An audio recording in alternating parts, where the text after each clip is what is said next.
Otorita Ibu Kota Nusantara mencatat per 7 Mei 2023, sebanyak 17 negara berminat untuk berinvestasi pada pembangunan IKN Nusantara di Kalimantan Timur.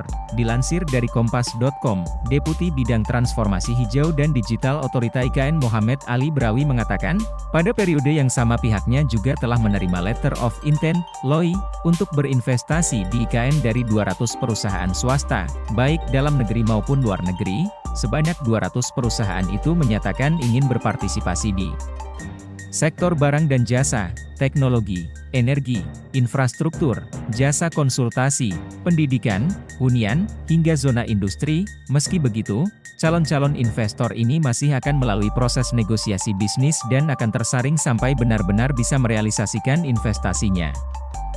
Adapun dalam proses negosiasi bisnis antara pemerintah dan calon investor ini akan memakan waktu yang tidak sebentar lantaran harus menghitung kelayakan proyek, evaluasi proposal bisnis, dan sebagainya.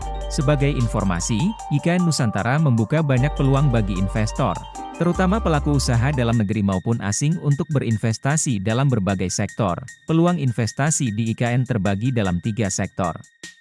Pertama, kawasan inti pusat pemerintahan, KIPP, yang meliputi infrastruktur dasar, pengembangan energi, dan transportasi.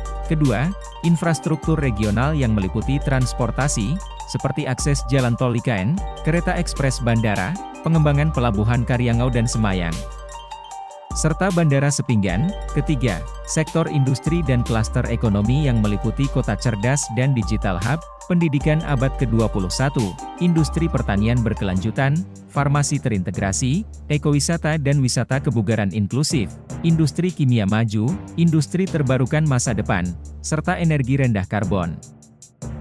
Adapun total anggaran pembangunan IKN Nusantara mencapai Rp466 triliun hingga Rp488 triliun, di mana sekitar 20%-nya atau Rp88 triliun sampai Rp92,34 triliun digelontorkan dari anggaran pendapatan dan belanja negara, APBN. Sebelumnya, OIKN menyebut ada 36 investor yang sebelumnya mengajukan Letter of Interest kini sudah masuk tahap lanjutan. Ke-36 investor ini makin menunjukkan keseriusan berinvestasi di IKN Nusantara, Kalimantan Timur.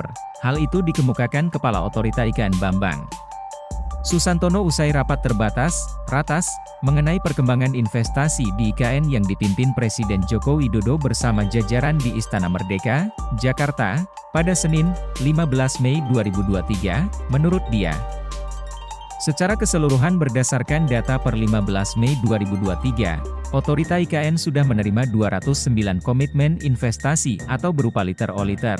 Dari Letter of Interest 209 itu, sekitar 36 sudah menandatangani Non-Disclosure Agreement. Dalam tahapan tersebut, pembicaraan menjadi lebih detail.